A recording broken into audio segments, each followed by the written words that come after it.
interest of passengers. Thank you, sir. माननीय सदस्य श्री राजीव प्रताप रूडी जी। धन्यवाद महोदय। और डेली बोलना तो मंत्री नहीं है ना,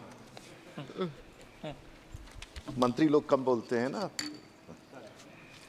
महोदय, ये एक ऐसा विषय है जो सबके जीवन को प्रभावित करता है और मुझे सौभाग्य है कि इस विषय पर बोलने का मुझे मौका मिला है। मैं सरकार को और विशेष करके अपनी पार्टी का आभार व्यक्त करना चाहूँगा।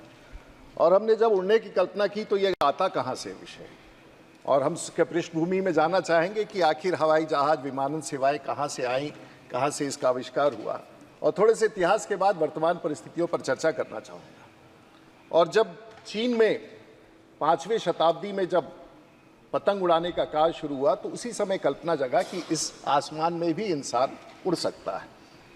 और 15वीं शताब्दी में पहली बार दुनिया का सबसे बड़ा चित्रकार हुआ करता था इटली में, उसने पहली बार कल्पना की, आप सब लोगों ने दुनिया में देखा होगा मोनालिसा की तस्वीर, और वही लियोनार्डो डी विंची ने पहली बार एक विमान का तस्वीर बनाया था जो 15वीं शताब्दी में, यानी कि आज से लगभग 700-800 वर्ष पूर्व किया गया होगा। और उसके बाद 1647 में टाइटो लिवो नाम का व्यक्ति, इन्होंने 4 विंग्स वाला एक विमान का आविष्कार किया, लेकिन वो उड़ा नहीं।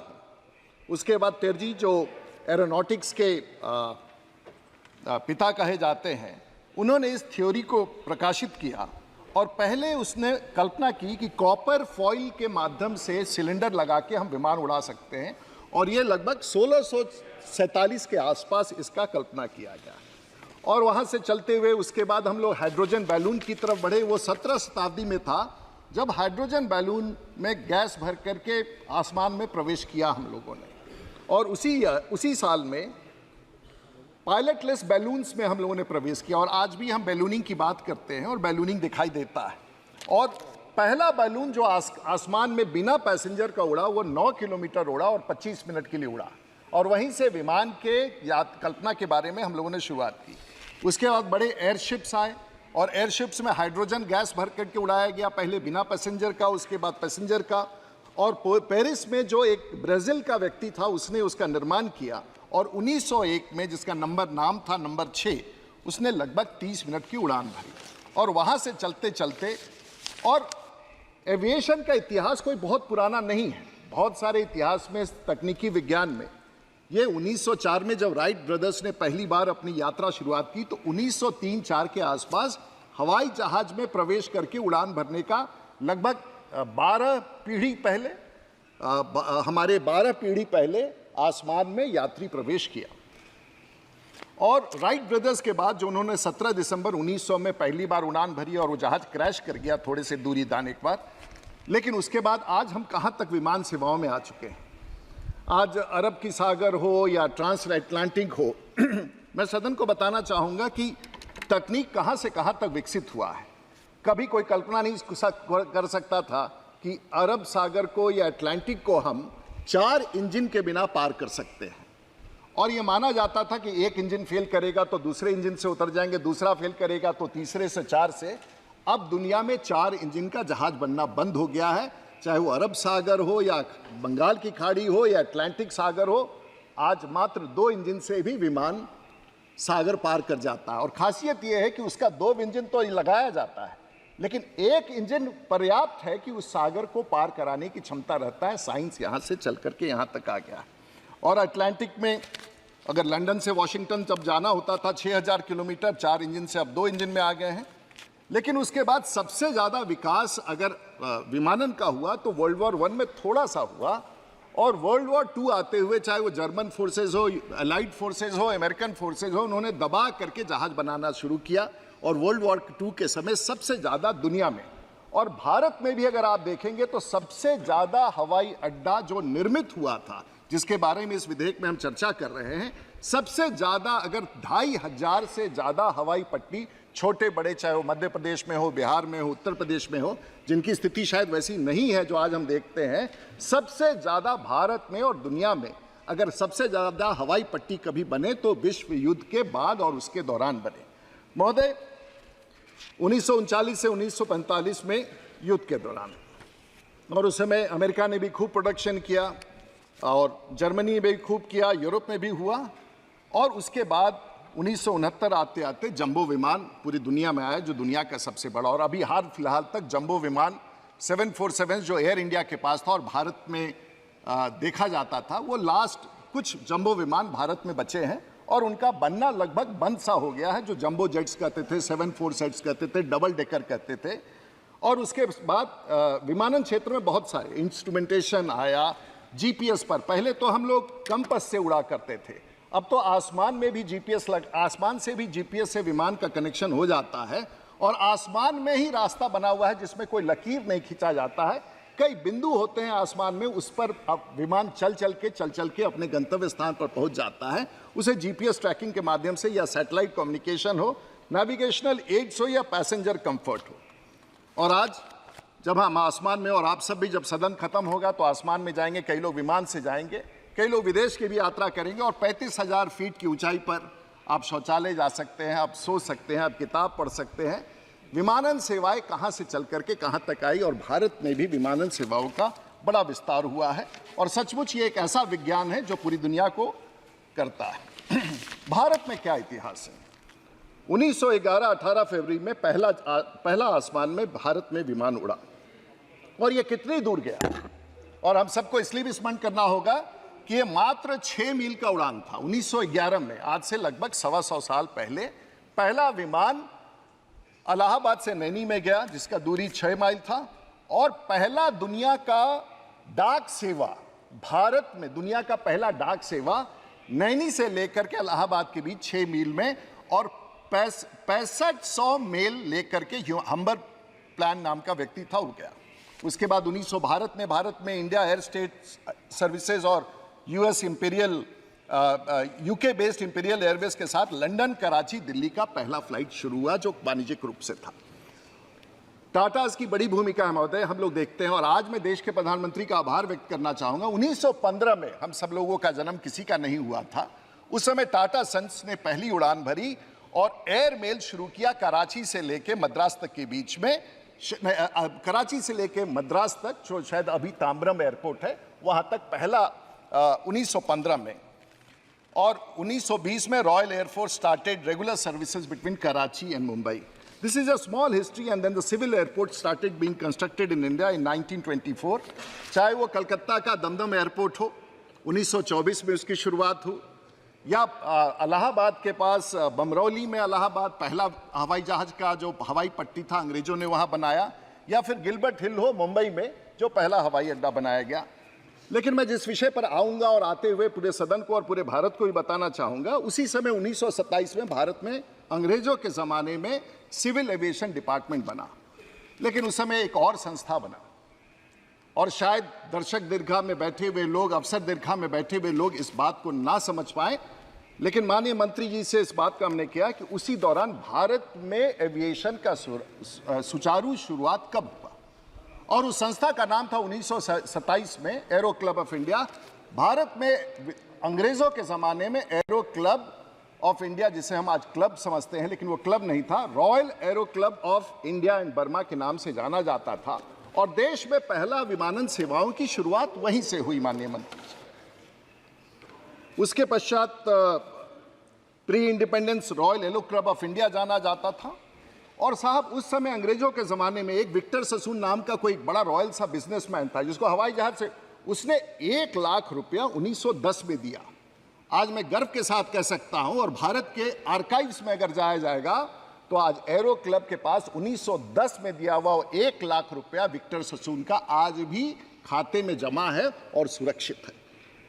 भारत में जेआरडी टाटा, लेकिन यह पूछना चाहूंगा माननीय मंत्री जी, क्योंकि आपके बारे में आगे चर्चा करूंगा। माननीय मंत्री जी, माननीय सदन, पहला लाइसेंस भारत में किसको मिला?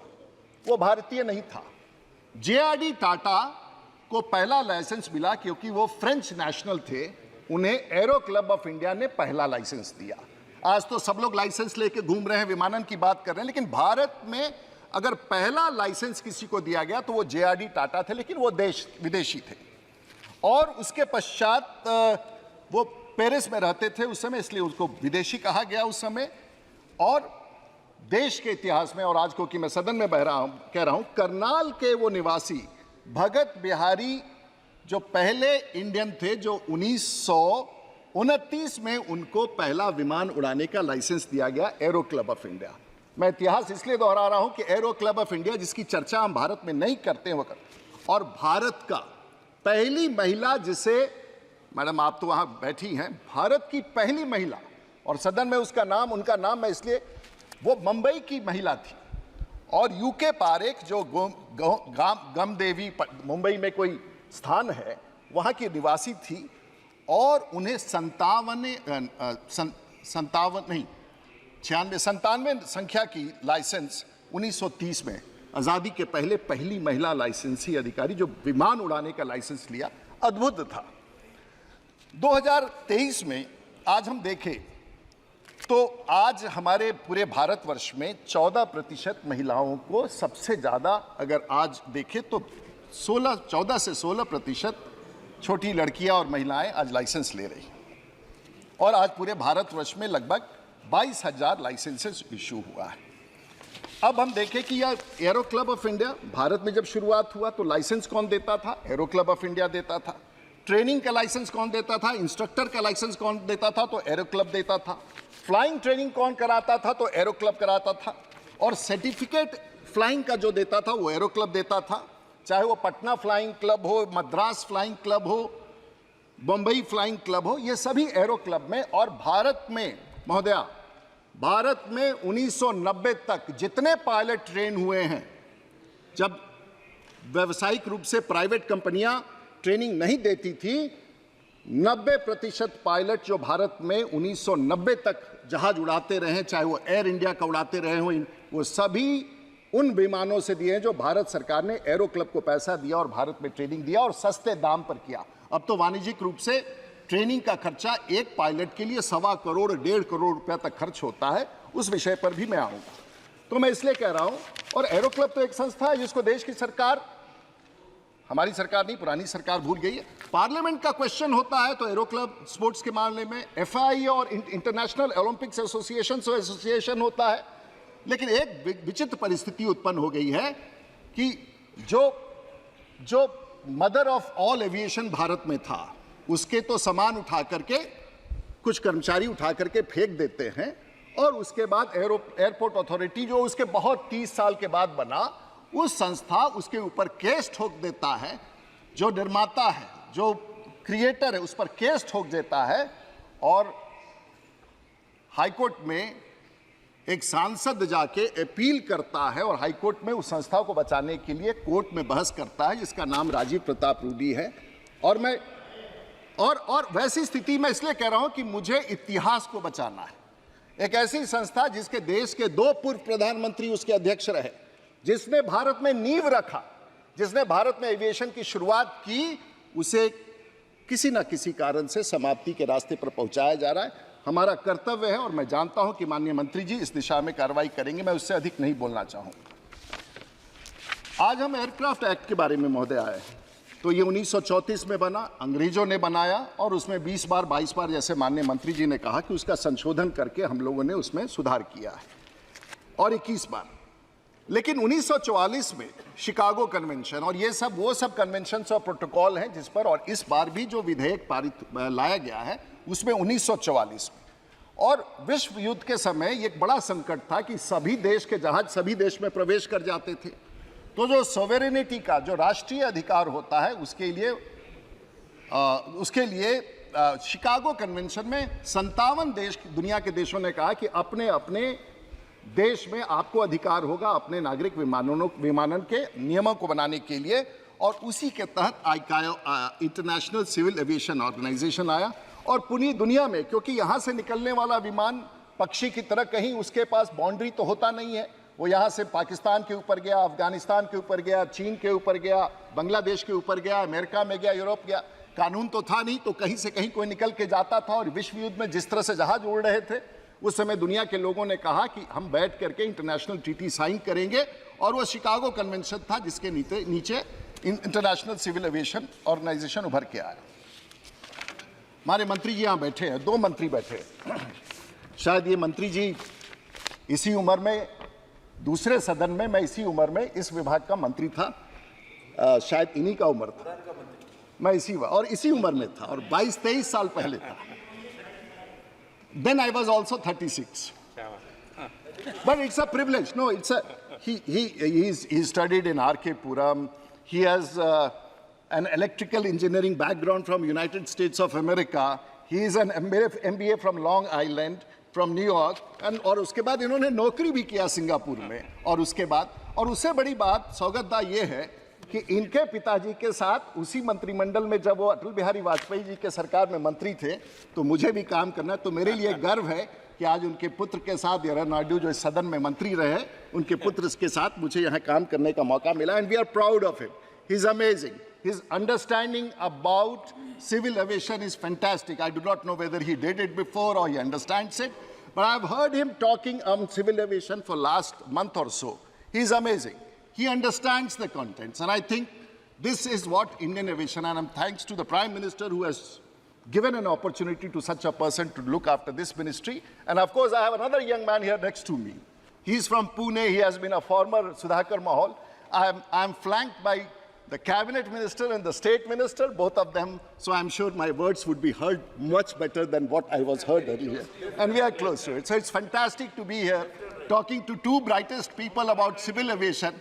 And fortunately, when I talk about civil aviation, of course, it was a great feat, and his chief minister, who is now the chief minister in 2001, was also the chief minister of Andhra Pradesh. And say again? He is Muralidhar Mahal, a state minister for civil aviation, and it's a privilege for me. I'm sure we all appreciate that what has been done. अब एक छोटा सा अनुरोध है साहब, मैं नहीं जानता हूं ये अब क्योंकि कैबिनेट से अप्रूव होकर के विधेयक आया है, इसका एक शब्द अब हिंदी का शब्द है महोदया, ये 1934 का एक्ट है जब अंग्रेजों ने बनाया था, हम लोगों ने इसका हिंदीकरण भी किया है। कई बार विभाग अंग्रेजी शब्द में ही हिंदी पढ़ता है, तो कई बार अंग्रेजी पढ़ने में ही हिंदी शब्द निकल जाता है।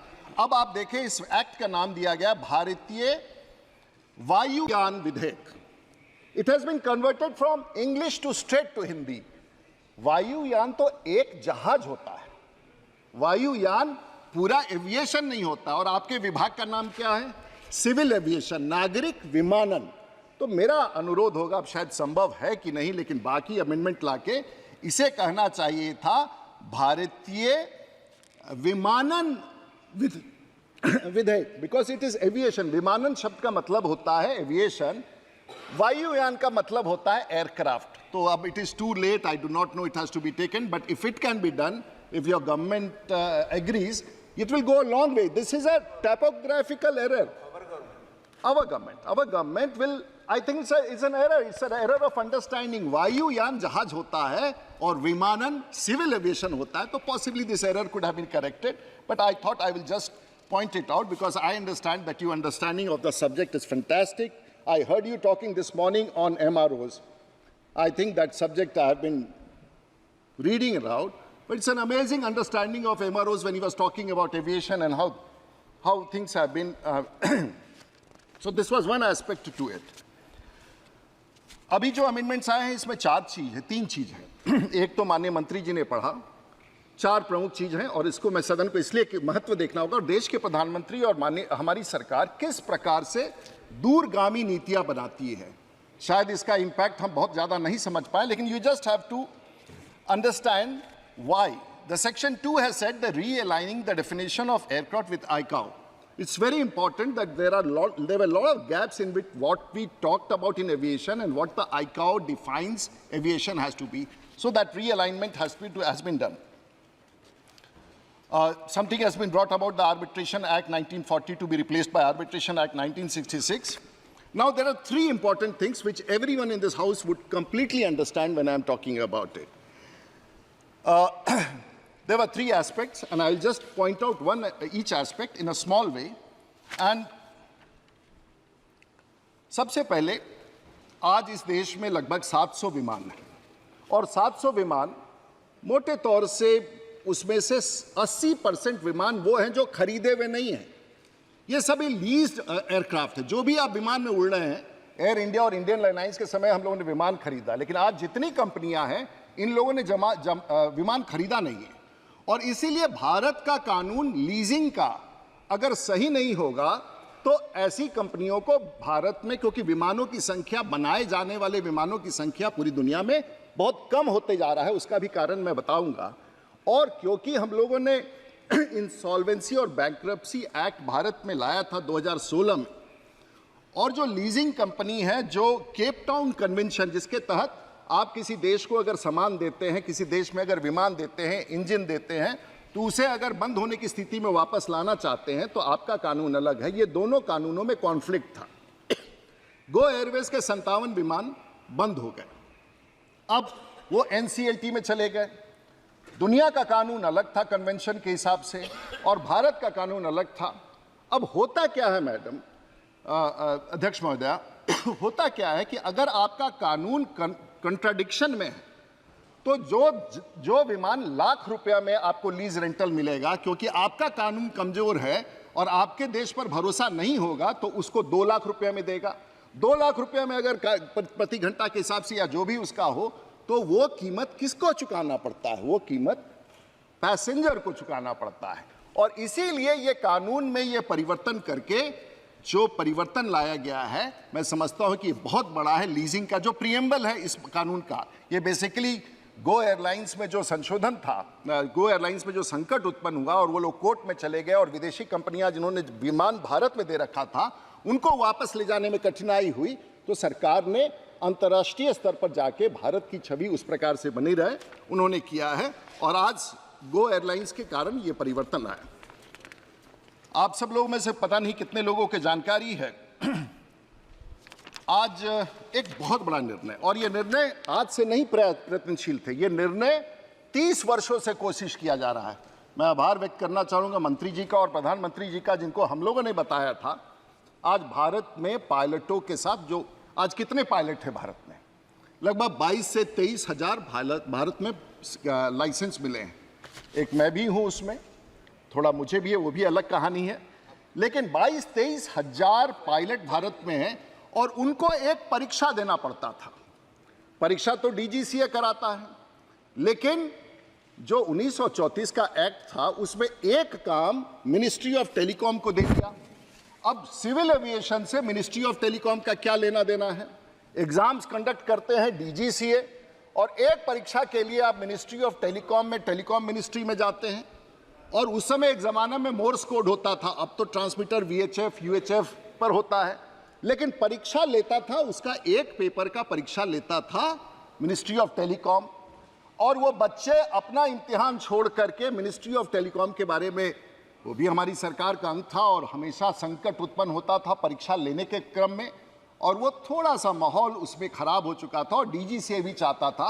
आज आपने देश के आने वाले भविष्य में और नौजवानों के लिए एक ऐतिहासिक निर्णय, जो कप्तान बनना चाहता है, जो आरटी का एग्जाम लेना चाहता है, अब उसे मिनिस्ट्री ऑफ टेलीकॉम में नहीं जाना पड़ेगा, वो इसी मंत्रालय के अधीन डीजीसीए के माध्यम से वो परीक्षा देगा। और आने वाले पीढ़ी के लिए आपने बहुत बड़ा निर्णय लिया है। और मुझे भी याद है, मैं भी जब परीक्षा देने गया था तो मुझे पता नहीं किसी कोने में एक छोटे से सेंटर में बैठा के मैंने आरटी का परीक्षा दिया था।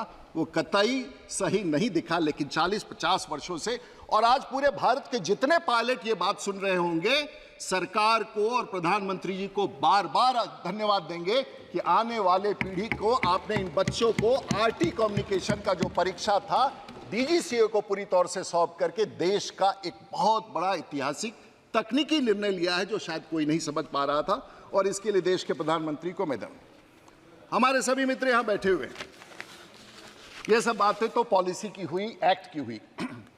अब एक बड़ा संकट आता है हमारे बीच में, और रोज कहीं ना कहीं, अभी हमारे मित्र कांग्रेस पार्टी की चर्चा कर रहे थे, और उन लोग, सब लोग ये कहते हैं कि विमान के टिकटों का दाम बहुत ज्यादा है। कहते हैं, जैसे मान्यवर कह रहे हैं, एकाएक बढ़ा देता है। लेकिन मैं थोड़ा सा, ना मैं पक्ष में बोलूंगा ना मैं विपक्ष में बोलूंगा, लेकिन मैं कुछ ऐसी बातें बोलूंगा जो सदन और पूरे भारत के लोगों को आपके माध्यम से सुनने में मिले। आज भी अखबार में था कि प्राइवेट कंपनियां प्रॉफिट कर रही हैं, एयरपोर्ट्स से अगेन सर प्रॉफिट कर रही हैं, फलाना है। लेकिन एक बात ध्यान दिलाऊं, इस देश में कितने एयरलाइन कंपनियां खुली और कितने बंद हुए? थोड़ा याद कीजिए, 1990 के पहले से कितनी विमान कंपनियां आई? मोदी लुफ्त भारत में आया, बंद हुआ। ईस्ट वेस्ट भारत में आया, बंद हुआ। जेट एयरवेज बंद हुआ। सहारा एयरलाइंस बंद हुआ। इंडियन एयरलाइंस और एयर इंडिया भी बंद हुआ, लेकिन बंद होने के बाद टाटास के पास गया, जो देश के प्रधानमंत्री का बड़ा है। डेक्कन एयरलाइंस बंद हुआ। किंगफिशर बंद हुआ। गो एयरलाइंस बंद हुआ। जैक्सन एयरलाइंस बंद हुआ। अब आप पूछेंगे कि भाई ये तो सब बड़ी बड़ी कंपनियां थी, करोड़ों रुपए लगा करके जहाज कंपनियां। तो भारत में बंद होने वाले एयरलाइंस की संख्या चौगुना है, बशर्ते कि जितनी एयरलाइंस आज चल रही है। और इस बात को आज चलने वाले में, चाहे वो इंडिगो हो, चलने वाले में स्पाइस जेट हो, और चलने वाले में विस्तारा हो, या फिर टाटास का इंडियन एयरलाइंस एयर, और सभी कंपनियां, अधिकांश कंपनियां बंद होती गई। तो ये हमेशा हमें ध्यान रखना पड़ेगा।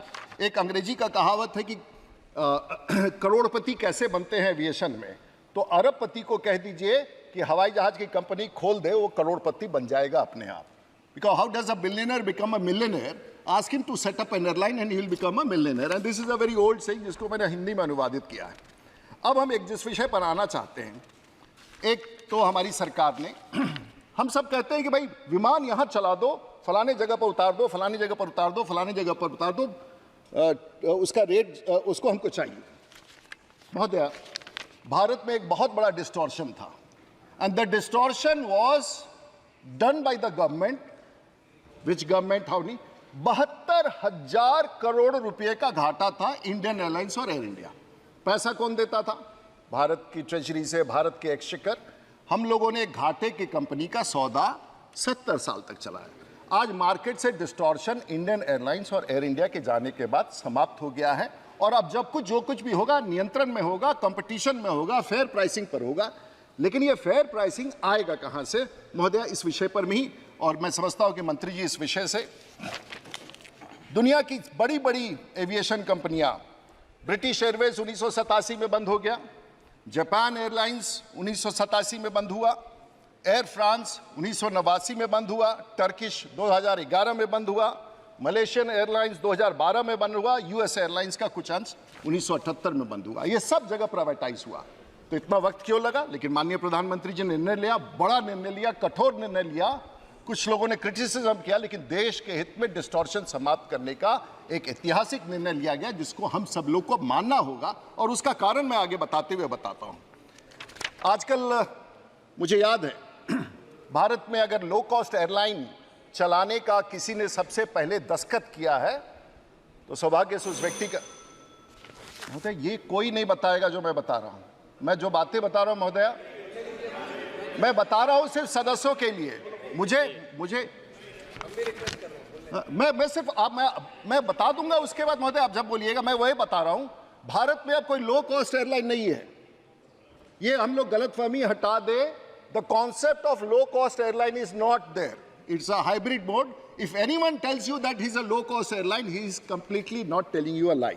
There is no low cost airline in India anymore. The only low-cost airline which came to India, fortunately I was the person who gave a license to him, was Deccan Airlines, and Captain Gopinath, who was the architect of it. और जब पहली बार low cost Bharat में आ रहा था, तो उस समय jet airlines, Indian airlines और अलायंस एयर, इन सब लोगों ने मिलकर कहा कि ये बिल्कुल गलत कॉन्सेप्ट है, इसको नहीं होना चाहिए, and they opposed him. However, Captain Gopinath launched the low-cost airlines, and that was the beginning of a new concept of pricing which came into this country. The things which I would like to point out is low-cost airlines नहीं बोलिए, हम अब भारत में कोई low-cost airlines नहीं है. अभी हमारे एक मित्र सांसद गए कुशीनगर के, कहे कि मैं मेरे हवाई अड्डा का नाम लिखा हुआ है अंतर्राष्ट्रीय हवाई अड्डा.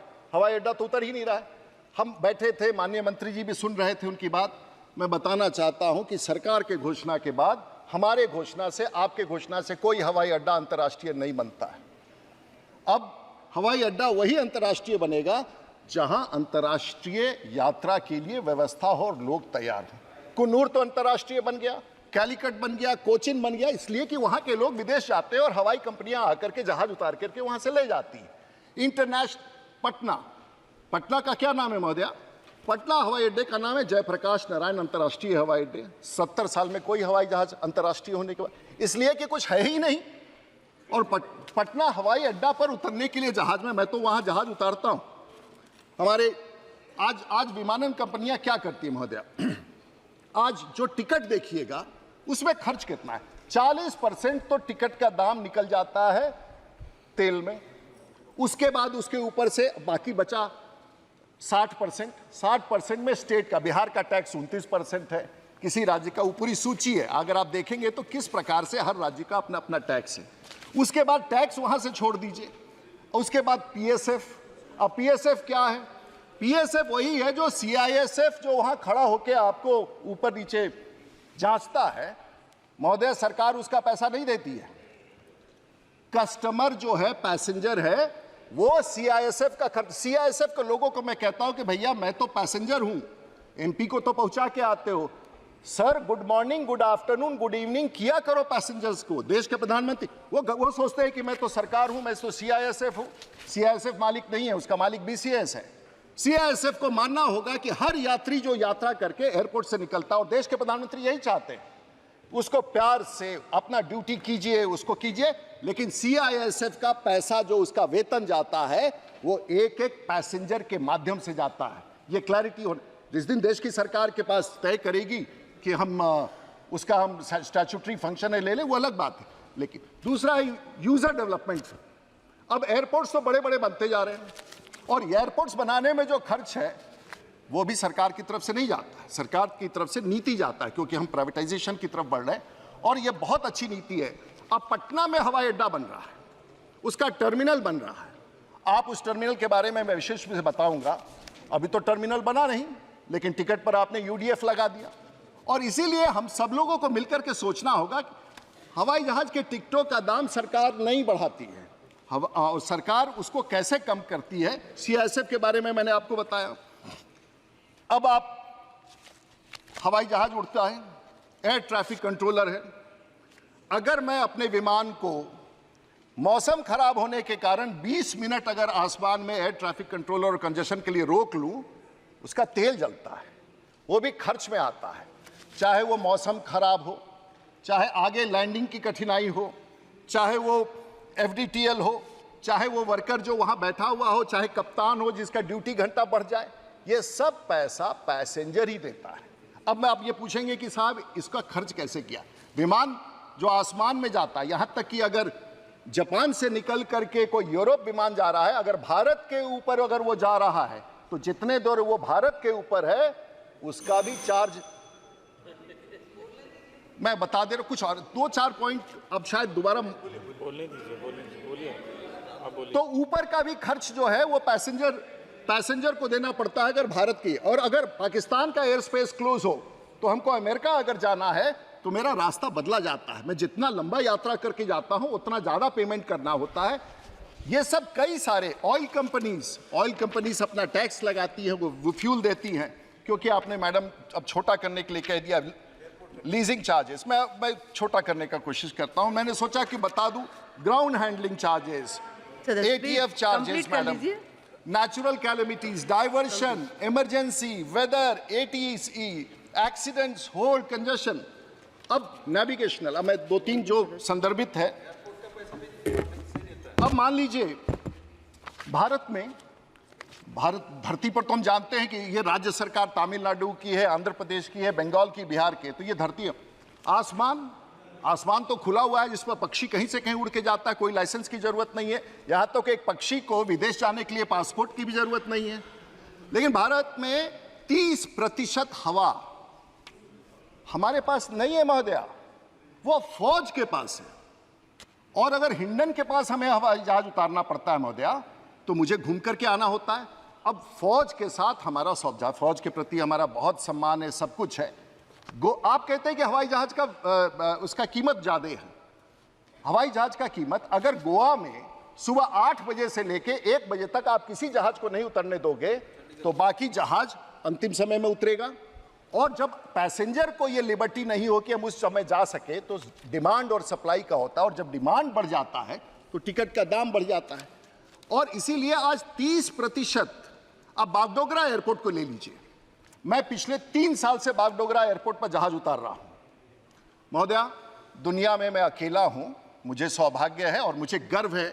लोग कहते हैं कि रूडी जी आप पार्लियामेंट का ये लगा के क्यों चलते हैं आइडेंटिटी कार्ड, तो मैं जब कप्तान के रूप में जाता हूं तो विमान कप्तान का भी इसी तरह से लगा के जाता हूं। मुझे सांसद होने का गर्व है और एक सांसद के रूप में दुनिया में अकेला पायलट होने का भी गर्व है। मुझे अच्छा लगता है और मैं ये बातें इसलिए कह रहा हूं कि शायद ये बागडोगरा हवाई अड्डा में फौज का हवाई अड्डा है, पिछले 3 साल से वहां ILS से काम नहीं कर रहा है। कप्तान की हिम्मत नहीं है बता सकता है, एयरपोर्ट अथॉरिटी की हिम्मत नहीं है कि आप एयरफोर्स वालों को कहे कि, क्योंकि उनके बड़े लड़ाकू विमान को उसकी किसी की जरूरत नहीं, लड़ाकू विमान को कोई इंस्ट्रूमेंट अप्रोच सिस्टम की जरूरत ही नहीं पड़ती है, वो आएगा ऐसे आएगा, वो लड़ाकू है। आज के तारीख में आप वायुयान के बारे में बागडोगरा का मैं बताऊं, गोवा का बताऊं, जम्मू का बताऊं। मैं खत्म करने से पहले और भी कई सारे विषय थे, लेकिन मुझे मौका मिलता रहेगा, मैं अलग अलग विषयों को अपने अपने सदन में भाइयों को बताता रहूंगा। अपना इतिहास भी बताऊंगा कि मैं कैसे 1985 में मैं जब छात्र था अपने कॉलेज का तो NCC का बना, वहाँ से पायलट ट्रेनिंग के लिए चंडीगढ़ से निकल के पटियाला जाता था, वहाँ एयर क्रैश हो गया, मेरी फ्लाइंग बंद हो गई। मैं 1990 में विधायक हो गया, बिहार में चला गया। माझी जी उस समय पता नहीं हमारे सीनियर थे, हमने एडमिशन लेना चाहा बिहार फ्लाइंग क्लब में, माननीय मुख्यमंत्री जो लालू प्रसाद जी, उन्होंने एडमिशन नहीं दिया कि विधायक नालायक है, इसको एडमिशन नहीं देंगे। 96 में 98 में जीत करके मैं 2001 में देश का सिविल एविएशन मिनिस्टर बन गया, लेकिन मुझे एडमिशन नहीं दिया गया। जब मैं सिविल एविएशन मिनिस्टर बन करके वापस लौटा बिहार में तो 2005 में मेरा एडमिशन हुआ और 2000 मैं कभी पायलट नहीं था। मैं पिछले 10 और मैं दुनिया का 50 वर्ष के उम्र के ऊपर का पूरे भारत में पहला पायलट हूं जो 50 साल के बाद किसी ने लाइसेंस लिया। मुझे गर्व है और ट्रेनिंग लेके आज मैं देश के सबसे बड़े विमान कंपनी में अवैतनिक हूं, मेरा कोई कॉन्फ्लिक्ट नहीं है महोदय। लेकिन एक बात, मैं एक अंतिम विषय, क्योंकि बिहार से आता हूं, 14 करोड़ की आबादी है, ये हमारे मित्र बैठे हुए हैं, हमारे दोनों मंत्री ये मुंबई के हैं, मान लेता हूं वो हैदराबाद के हैं, और उस समय उन लोगों ने तय किया। महोदय कहाँ का न्याय है बताइए महोदय। मेट्रो एयरपोर्ट्स, 2 मेट्रो एयरपोर्ट के बीच में स्लॉट्स, चाहे वो बैंगलोर है, मैडम बैठी हुई है वहाँ पर, चाहे वो मुंबई हो, दिल्ली हो, आपने ग्रीनफील्ड मेट्रो, और मैंने अपने हस्ताक्षर से, चाहे बिहार का आदमी होते हुए, चाहे मुंबई एयरपोर्ट हो, चाहे दिल्ली एयरपोर्ट हो, चाहे देवनाली शमशाबाद हो या हैदराबाद हो, हम लोग ने वाजपेयी जी के समय में दस्तखत करके ग्रीन, क्योंकि कॉमनवेल्थ गेम्स आने वाला था। आज 2 मेट्रो के बीच में जब जहाज उड़ेगा वो सस्ता होगा, 2 विमान जब, क्योंकि वहां पर इंफ्रास्ट्रक्चर, लेकिन अगर दिल्ली से पटना जहाज जाएगा तो तिगुना महंगा होगा, क्योंकि पटना 14 करोड़ की आबादी वाले राज्य में हमारे पास जहाज उतारने का जगह नहीं है, तो दाम बढ़ गया। डिमांड सप्लाई का मामला है। बिहार 14 करोड़ की आबादी वाला, मैं पिछले पटना एयरपोर्ट में, आप सरकार यहां बैठी है, पटना में आप 1600 करोड़ रुपया खर्च कर रहे हैं। 1600 करोड़ रुपया खर्च करने के बाद भी हवाई पट्टी में 1 इंच का परिवर्तन नहीं है। आज भी मीडियम ब्रेकिंग के साथ, हाईएस्ट ब्रेकिंग के साथ, पेनाल्टी के साथ देश में अगर सबसे खतरनाक हवाई अड्डा है तो पटना है। मैं 14 साल से कह रहा हूं कि हमें बिहार में एक नया हवाई अड्डा चाहिए, चाहे मैं हूं, चाहे मेरे साथी हों, चाहे ब्यूरोक्रेट्स हो, सही बात समझ करके बिहार में हमेशा हम सब लोग नए, आप एक नया एयरपोर्ट कह रहे हैं बिहटा में बना देंगे, बिहटा भी पटना की तरह ही होगा। टेक ऑफ पाथ पर कॉन्फ्लिक्ट है, क्रैश हो सकता है। मैंने धन्यवाद माननीय सदस्य, धन्यवाद। मेरी जो जानकारी महोदया, मैं जानता हूं, मैंने अभी आज से 3 दिन पहले चाहे गुजरात के एयरपोर्ट में देखूं, पूरे भारत में जो विशनरी रूप से जो एयरपोर्ट्स बन रहे हैं, वेदर इट इज हैदराबाद और whether it is Chennai, the smaller state, छोटे राज्यों को ग्रीनफील्ड। और एक चीज बता दें माननीय सदस्यगण, अगर आपके राज्य में कोई कहता है कि फौज के हवाई अड्डा पर एयरपोर्ट खोलिए, हाथ जोड़ लीजिए, वो आपके साथ गलत है। फौज के चलने, लद्दाख छोड़ दीजिए, श्रीनगर छोड़ दीजिए जो एक्सक्लूसिव है, फौज के हवाई अड्डा पर महोदया, फौज के हवाई अड्डा पर अगर आप जाएंगे तो ना उसका भविष्य है, क्योंकि 100 नियंत्रण फौज लगा के रखेगा और आप उसका कुछ नहीं कर सकते हैं। देश के भविष्य में जहां जहां क्या हवाई अड्डा बनाने में क्या चाहिए, 3 किलोमीटर 9000 फीट 1.5 किलोमीटर चौड़ा धरती चाहिए। और किस तरह से शमशाबाद बना 40 किलोमीटर दूर शहर से, बैंगलोर बना 40 किलोमीटर दूर, राजकोट बना 40 किलोमीटर दूर। जमीन का अभाव थोड़ी ना है, जैसलमेर में हजारों एकड़ जमीन पड़ा है। माननीय सदस्यगण, जब भी माननीय बनवाना हो सदस्य ना, श्री राजीव अगले राय 5 जी। साल के भीतर कोई पुराने हवाई अड्डा के चक्कर में मत पड़िए, नया हवाई अड्डा बनवाइए। महोदया, बहुत सारे विषय थे, लेकिन ये 2 यंग मिनिस्टर्स हमारे बीच में हैं और मुझे सौभाग्य है कि सदन के भीतर से अगेन सर, सौभाग्य है कि सदन के भीतर दुनिया का अकेला पायलट हूं, एक राजीव बोल अकेला रहे हैं तो दूसरा पूर्व राजीव मंत्री चुप हूं है। और अकेला सांसद हूं जिसको इन बातों को रखने का आपके बीच में मौका मिला। बहुत बहुत धन्यवाद। जो राजीव राय को बोलना था मैडम, धन्यवाद, आपने मौका